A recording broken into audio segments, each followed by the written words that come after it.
Hello बच्चों, vector के शानदार क्वेश्चन आपके लिए 3 क्वेश्चन लेकर आए हैं। मजेदार है, मजा आ जाएगा। आइए पहले क्वेश्चन से शुरुआत की जाए। पहला क्वेश्चन ये लिखा हुआ है आपके सामने। जो क्वेश्चन है इसमें जरा देखेंगे, ए और बी हमारे दो वेक्टर हैं, इस तरीके से हैं। जेईई मेन के सब लिखा हुआ है, डिटेल 30 जनवरी का पूछा गया। ए और बी हमारा वेक्टर है और इसमें कह रहा है such that modulus of B हमारा 1 है और B vector cross A vector हमारा 2 है। तो इसकी वैल्यू बताओ। बच्चों वाला क्वेश्चन मेरे बच्चों, B vector cross A vector minus B vector का मॉड का स्क्वायर। अरे वही बेसिक फॉर्मूला बेटा, दो वेक्टर का अगर आपको समीशन का मॉड का स्क्वायर पूछा जाता है तो क्या होगा? पहले वाले वेक्टर के मॉड का स्क्वायर प्लस दूसरे वाले वेक्टर के मॉड का स्क्वायर प्लस 2 टाइम्स दोनों वेक्टर का डॉट होगा बेटा। ठीक है, ये बात ध्यान रखिएगा। तो यहां पर क्या होगा? पहले वाले के मॉड का स्क्वायर ये हो गया प्लस दूसरे वाले के मॉड का स्क्वायर ये हो गया और फिर माइनस 2 टाइम्स दोनों वेक्टर का डॉट, ये जिन दोनों का ये दोनों का डॉट। और आपको बता दें कि जिन दोनों दो वेक्टर हैं, आपको मालूम है 3 वेक्टर का ट्रिपल प्रोडक्ट हो रहा है, स्केलर ट्रिपल प्रोडक्ट, और दो अगर सेम है 3 में तो उनका ट्रिपल प्रोडक्ट 0 होता है। ये देखो दो सेम है, बी वेक्टर बी वेक्टर, कोई भी अर्थ, ये आपका बताए इसको स्केलर ट्रिपल प्रोडक्ट कहते हैं। एक जगह डॉट लगा दो और एक जगह क्रॉस, लेकिन जिन दोनों के बीच में क्रॉस वो एक ब्रैकेट में, ये होता है, इसको कहते हैं स्केलर ट्रिपल प्रोडक्ट। अगर इन तीनों में कोई दो अगर सेम होगा तो ये वैल्यू आपकी 0 हो जाती है। तो अब खत्म तो हो गया सवाल, क्या दम है सवाल? बताइए, क्वेश्चन सॉल्व हो गया। सर जी ये बी क्रॉस ए है। अरे भैया उससे कोई मतलब नहीं, या तो लिखा ही है बी क्रॉस, अगर यहाँ ए क्रॉस बी का मॉड भी लिखा होता तो कोई दिक्कत नहीं, क्योंकि बी क्रॉस ए का मॉड और A vector cross B vector का मॉड सेम होगा। तो यहां पर रख दोगे बी क्रॉस ए का मॉड 2, 2 का square 4 plus modulus of B, B का 1 का स्क्वायर 1 और ये 5 हो गया। लेकिन हमें इसका स्क्वायर ही पूछ रहा है, तो B vector cross A vector minus B vector के मॉड का स्क्वायर हमारा 5, यानी ऑप्शन हमारा दूसरा हो जाएगा। चलिए अब नेक्स्ट क्वेश्चन की ओर बढ़ेंगे। आगे क्वेश्चन है दूसरा, ये भी हमारा जेईई मेन का सब लिखा हुआ, ऊपर देख लिया करो। क्वेश्चन में कह रहा है, क्वेश्चन में कहा जा रहा है कि ए हमारा कोई वेक्टर है और अल्फा बीटा रियल नंबर है, और लेट कोई वेक्टर बी इस प्रकार है कि जो एंगल बिटवीन ए वेक्टर और बी वेक्टर है, ए और बी दो वेक्टर इस प्रकार है कि उनके बीच का एंगल π/4 है। Modulus of B V square आपका 6 है और if A vector dot B vector अगर आपके सामने 3√2 है तो हमसे पूछ रहा है, इसकी वैल्यू पूछा जा रहा है, क्या दिक्कत होगी? भाई कोई दिक्कत नहीं, हमारा टारगेट है इसको कैलकुलेट करना। ध्यान दीजिए बेटा, अगर हम इसको कैलकुलेट करना चाहते हैं alpha square plus beta square, और ये हमारा होगा modulus of A square modulus of B square और साइन स्क्वायर थीटा। सर ये क्या किया आपने बेटा? ये जो आपसे पूछ रहा है ना, इसको लिख दिया। भाई ए क्रॉस बी का मॉड क्या होता है पहले बताओ? ए क्रॉस बी का मॉड होता है modulus of A vector modulus of B vector और साइन थीटा। अब स्क्वायर करोगे तो तीनों का स्क्वायर नहीं हो जाएगा? तो भाई थीटा तो मालूम है ही, थीटा कितना है? इन दोनों के बीच का एंगल, ए और बी के बीच का एंगल π/4, यहाँ थीटा π/4 रख दिया जाएगा। मॉडुलस ऑफ बी स्क्वायर भी 6 है, वो भी रख दिया जाएगा। अब हमें जरूरत है तो एक इसकी और एक इसकी। मॉडुलस ऑफ ए वेक्टर कहीं से दिया नहीं है, लेकिन हाँ ये है कि हमारा बाकी जो डाटा गिवन है उनसे ही हम कैलकुलेट करेंगे। आइए देखिए कैसे। देखो बेटा समझो, यहां पर जरा ये मुझे बताइए, मॉडुलस ऑफ बी वेक्टर 6 है, ठीक? तो यहां पर सबसे पहले अगर हम इसका फॉर्मूला ओपन करें, ए वेक्टर डॉट बी वेक्टर का मॉड ए मॉड बी और कॉस थीटा, यहां से मॉडुलस ऑफ ए मेरा बन जाएगा, कैलकुलेट हो जाएगा। अभी बताइए स्क्वायर कर दीजिए दोनों तरफ, क्योंकि मॉडुलस ऑफ बी स्क्वायर चाहिए हमको, तो स्क्वायर कर दिया मॉडुलस ऑफ का स्क्वायर और इधर होगा मॉडुलस ऑफ बी का स्क्वायर और ये cos square theta, cos square theta आपको मालूम है, और ये हो जाएगा स्क्वायर करोगे 9 और 3 27। तो यहां से मॉडुलस ऑफ ए का स्क्वायर हो गया और मॉडुलस ऑफ बी का स्क्वायर कितना है बेटा? मॉडुलस ऑफ बी का स्क्वायर 6 है। कॉस थीटा 45 डिग्री 1/√2 का स्क्वायर 1/2 इज इक्वल टू 27। तो ये 2 3 6 और 3 9 27। तो यहां से मॉडुलस ऑफ ए, ये हम जानते पॉजिटिव वैल्यू होगी, तो ये 3 हो गया बेटा। ठीक है, तो यहां से अब एक क्लियर हो गया ये भी आ गया, ये भी मालूम था, ये भी। अब ये कहां से यार, इसका मॉडुलस मालूम तो है। मॉडुलस क्या होता है भाई बताइए, किसी वेक्टर का मॉडुलस क्या होता है? ये आई कैप का कोएफिशिएंट कितना है? 1 है, तो 1 का square plus alpha square, low beta square, ये तो लो यहीं से मिल गया, यहीं से इतना ही तो चाहिए तुमको। और ये कितना है? 3, तो स्क्वायर करोगे 1 plus alpha square plus beta square is equal to 9, alpha square plus beta square is equal to 9 में 1 घटाओगे 8, तो यहां पे रख दीजिए 8, मॉडुलस ऑफ ए रख दीजिए 3, 3 का square 9, modulus of B square आपका 6 है, और साइन थीटा आपका 45 डिग्री 1/√2 का स्क्वायर 1/2। अब यहां से कैलकुलेशन करेंगे तो 2 3 6, और ये आपका देख सकते हो 8 इंटू 9 3 27, और अब मल्टीप्लाई कर दीजिए, 8 7 56, 8 दूनी 16 और 5 21, ये हो गया बेटा। अब आप देख सकते हैं, ठीक है, ये 216 स्क्वायर पूछ रहा है, तो ये हमने कहां पे मिस्टेक कर दी है, चलिए इसको समझ लेते हैं। पहले फिर से देख लीजिए जाए कि ये हमारा जो डाटा गिवन है उसको हमें वैल्यू पुट करनी है, और कोई दिक्कत वाली बात नहीं। साइन थीटा ये ए वेक्टर और बी वेक्टर के बीच का ही एंगल दिया हुआ है π/4, आराम से देखिए, कोई दिक्कत नहीं, गलतियां हो रही होने दीजिए।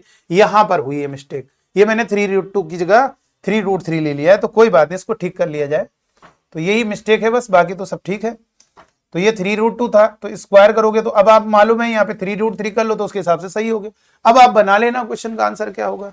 चलिए हम कर ही लेते हैं सॉल्व, इसको रब कर दिया जाएगा पूरा। तो यहां पर कितना होगा जब स्क्वायर करोगे, तो ये कितना होगा बोलो, स्क्वायर करोगे तो यहां पर स्क्वायर होगा, तो ये 9 दूनी 18 हो जाएगा। तो ये modulus of A square modulus of B square कितना है?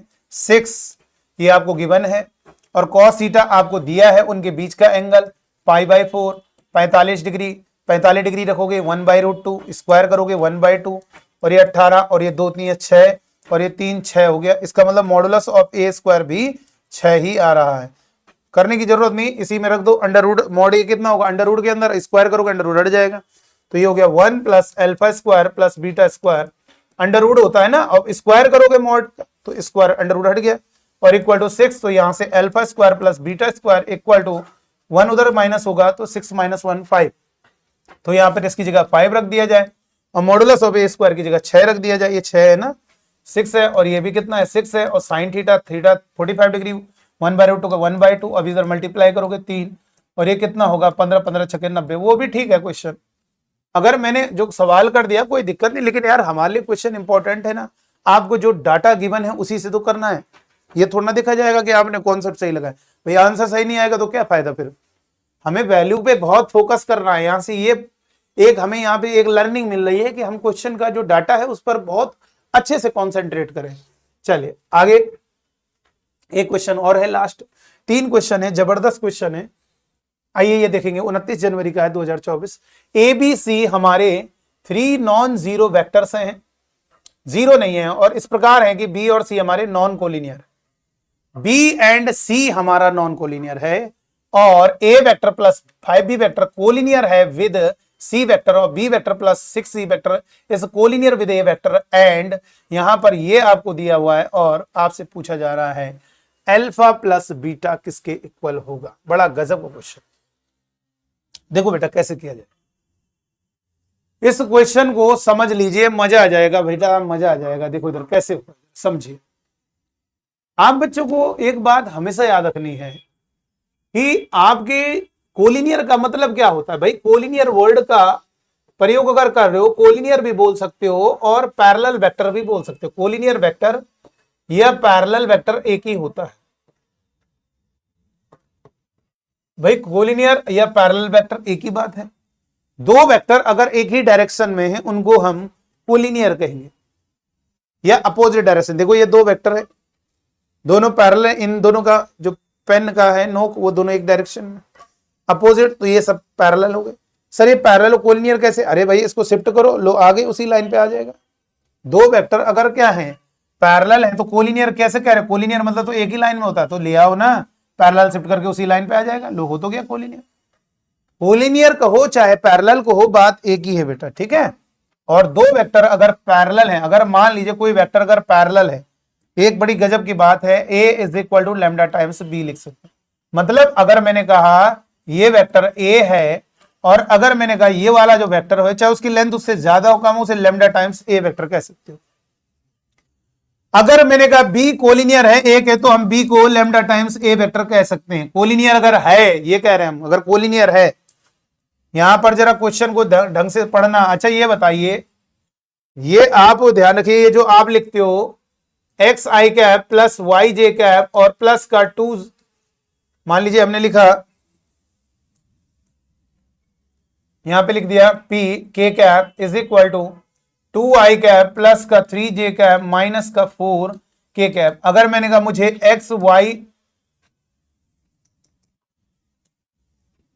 वाई और पी की वैल्यू बतानी है तो कैसे आएगी बेटा? सर ये कैसा क्वेश्चन है, आइए इसको समझते हैं कैसा क्वेश्चन है भाई।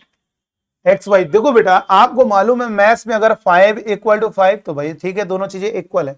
लेकिन क्या आप जानते हो कोई अगर वेक्टर इक्वल है, जैसे मान लीजिए कोई पॉलिनोमियल इक्वल है 2x square plus X plus 5, तो इसको किसके इक्वल लिखा जाएगा? 2x square plus X plus 5 के। बहुत लोग कहेंगे सर हमने तो देखा है 2x square plus X plus 5 equal to 0 भी होता है। अरे वहां पे सॉल्व करना होता है, हम यहां पर इक्वल की बात कर रहे हैं, वो किसी x की वैल्यू के लिए होगा, ये हर x की वैल्यू के लिए दोनों चीजें आपस में बराबर होंगी। यानी कहने का मतलब जितना एक्स स्क्वायर के आगे लिखा है, जब हम दो चीजों को इक्वल करते हैं तो जो चीज इसमें लिखी है वो चीज उधर राइट साइड में भी होनी चाहिए। वैसे ही वेक्टर इधर लिखा है तो वही चीज इधर भी होगा, इधर 2i कैप 3j कैप तो इधर, तो इसलिए हम क्या करते हैं, ये कोफिशिएंट कंपेयर करते हैं, y इक्वल टू 3 और z equal to p equal to -4। Coefficient compare, क्यों कोफिशिएंट कंपेयर कर रहे हैं? क्योंकि वो I cap J cap K cap के टर्म में लिखा है, आई कैप वाला जे कैप के साथ नहीं ऐड हो सकता, ये भी कह दिया। ये भी कह सकते हो नॉन कोलिनियर वेक्टर्स हैं। एक, अरे बताओ आई कैप इधर जा रहा है, जे कैप उधर जा रहा है, के कैप इधर जा रहा है, तो नॉन कोलिनियर वेक्टर है। नॉन कोलिनियर वेक्टर में आप कोफिशिएंट को कंपेयर करना, ठीक है। तो आइए इस क्वेश्चन को कैसे किया जाए। और कभी भी कोई वेक्टर अगर किसी के कोलिनियर है, किसी के पैरेलल है, तो उसे लेमडा टाइम्स बोल सकते हो, ठीक है। मतलब एक वेक्टर लेमडा टाइम दूसरा वेक्टर। अब देखो जैसे इसमें कह रहा है A vector plus 5b is collinear with C, तो इसे कहेंगे ए वेक्टर प्लस 5b, ये किसके कोलिनियर है? सी के, तो इसे कह सकते हैं लेमडा टाइम सी वेक्टर। उसके बाद कह रहा है B vector plus C vector collinear है किसके? B vector plus 6 times C vector is collinear किसके? बोलो किसके कोलिनियर कह रहा है? With A vector. With A vector का मतलब है कि आप इसको कह सकते हो म्यू टाइम्स ए वेक्टर, ये कह दिया बेटा। अब हमसे कह रहा है ए वेक्टर प्लस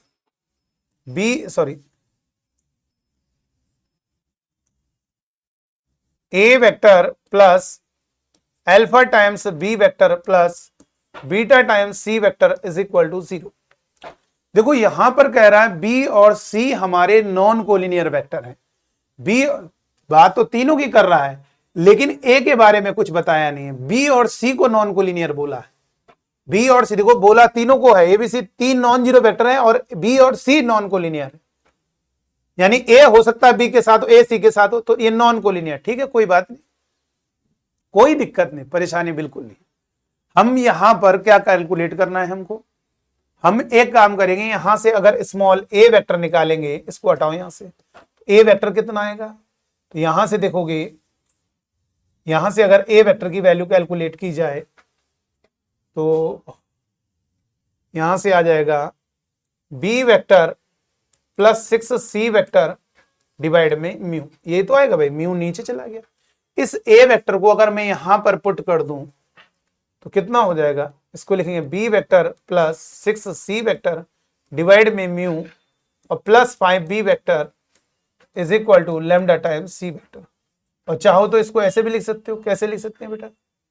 इसको आप लिख सकते हैं B vector by mu plus 6 by mu C vector plus 5b और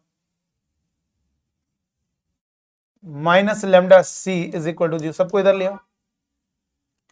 अब यहां से इन दोनों से हमने इतनी बात पहले क्लियर कर लीजिए, 1 बाई म्यू प्लस का 5, ये बी वेक्टर है, ठीक है, और प्लस 6 बाई म्यू, लेमडा गलत हो गया, हाँ नहीं ठीक है, ये 6/μ माइनस लेमडा टाइम्स सी, और यहां पर हम लिख सकते हैं 0 टाइम बी, 0 टाइम सी।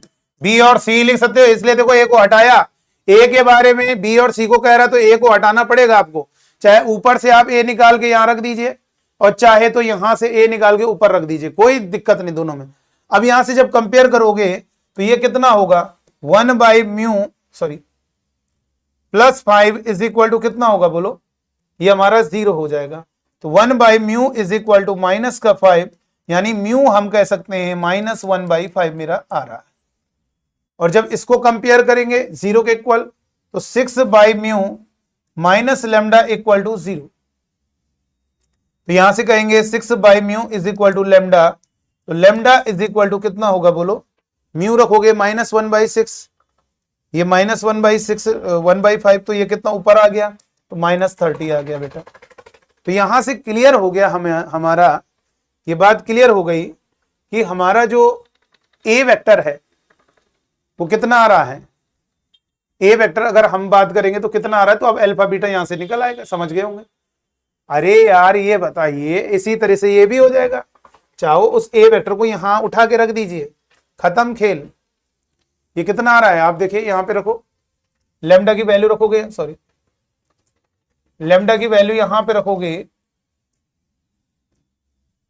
तो ये कितना हो जाएगा, A vector plus 5b vector, lambda कितना आ रहा है -30, तो -30 और सी वेक्टर इक्वल टू 0, तो यहां से हो गया A vector plus 5b vector plus 30c is equal to 0। तो यहां से क्लियर हो गया, कंपेयर कर सकते हो, अल्फा हमारा 5 हो गया और बीटा हमारा 30 हो गया। तो अब इन दोनों को ऐड करोगे तो अल्फा प्लस बीटा 5 + 30 हो गया, 35 हो गया। Answer A part. सर ये जो म्यू आया है अगर हम इसको रख दें तो तुम रख दो उसको, उससे भी वही आएगा। इसको अगर आप रख दोगे यहां पे -1/5 रखिए, इधर देखो क्या होगा, ये हो जाएगा B vector plus 6c vector, और यहां पे -1/5 रखोगे और ये कितना होगा, 5 का मल्टीप्लाई करोगे 5b vector plus 30c vector और माइनस का a वेक्टर, और ये उधर जाएगा a vector plus 5b vector plus का 30c वेक्टर और इज इक्वल टू 0। लो आ तो गया, कंपेयर कर लीजिए ना भाई। ये चीज हमारी ए, अगर ये ए से शुरुआत ना होती तो हम ए को 1 बना लेते, तो भी हम कर लेते। अब देखो ये आ तो रहा है, बीटा बी वेक्टर के आगे जो है वो अल्फा है और सी वेक्टर के जो आगे है वो आपका बीटा हो गया, तो ठीक है, दोनों का समेशन आ गया। तो बेटा मैंने एक चीज आपको बता दें, यहां पर जो ये क्वेश्चन है, इस क्वेश्चन का जो आइडिया है मेरे दिमाग में कैसे आया। अब आपको कभी भी कोई क्वेश्चन इस तरीके का दिया हो तो अपने दिमाग में पहले बात सेव करें कि आप जो ये करते हो ना, ये जो वास्तव में कंपेयर करते हो वो नॉन कोलिनियर होंगे तो करते हो, ठीक है। यहां पर आप नॉन कोलिनियर करते हो, ये आपको ध्यान रखना है। अगर इसको दूसरे मेथड से करने की कोशिश करें हम, तो दूसरे मेथड से भी हो जाए। तो दूसरे मेथड से कैसे होगा आइए देखेंगे। ए वेक्टर प्लस 5b वेक्टर हमारा क्या है, हमारा कोलिनियर है किसके साथ, सी के साथ, तो म्यू टाइम्स सी वेक्टर हो जाएगा। और हमारा B vector plus 6c vector क्या है, कोलिनियर है किसके साथ, लेमडा टाइम्स ए वेक्टर के साथ। ये हो गया बेटा, बात को समझिए। यहां पर इसको कॉन्सेप्ट को क्लियर करो और आप समझदार हो यार, वही बात है वही चीज। ए वेक्टर मैंने पहले नीचे से निकाला, अब इधर से निकाल लेंगे। ए वेक्टर हो जाएगा म्यू टाइम्स सी वेक्टर और -5 टाइम्स बी वेक्टर, उसको पुट करेंगे इसमें, इसलिए हटा रहे ना एक को, क्योंकि एक बी और सी को कह रहा है नॉन कोलिनियर। तो यहां पर जब पुट करोगे B vector plus 6 times C vector is equal to lambda times A vector क्या है, mu times C vector -5 times B vector. तो ये हो जाएगा B vector plus 6c vector और ये होगा म्यू लेमडा सी वेक्टर -5 लेमडा बी वेक्टर। अब आप ये ना कहना सर वो म्यू लेमडा, हमने उसमें लेमडा ऊपर मान लिया था, म्यू नीचे मान लिया, उससे कोई दिक्कत नहीं, तो इसलिए गड़बड़ा सकती वैल्यू, तो उससे घबराना नहीं। तो यहाँ पे अब आप कंपेयर कर सकते हो, बी का कोएफिशिएंट इक्वल होगा, -5 lambda equal to 1, lambda equal to -1/5। और यहां पर सी का कोफिशिएंट इक्वल होगा, तो mu lambda is equal to 6 और लैम्डा हमारा कितना आ रहा है -1/5 इज इक्वल टू 6, तो म्यू इज इक्वल टू -30। हो गया क्लियर। अब आप लैम्डा की वैल्यू रख दो चाहे म्यू की वैल्यू रख दो, चलो इसमें रख देते हैं म्यू की वैल्यू, फ्रैक्शनल वैल्यू को नहीं रख रहे, कोई भी एक रख दीजिए। म्यू रख दिया हमने, तो म्यू रखेंगे कितना -30, तो -30 यहां पे रहेगा सी वेक्टर, अब इधर ले आओगे A vector plus 5b vector plus का 30c वेक्टर और इज इक्वल टू 0 हो गया। तो अब यहां से आप कंपेयर कर सकते हो कि अल्फा हमारा 5 होगा और बीटा हमारा कितना होगा 30। तो यहां से इन दोनों का समीशन निकल के आ गया। तो देख सकते हैं कितना जबरदस्त क्वेश्चन है, आसानी से क्वेश्चन सॉल्व हो पा रहा है।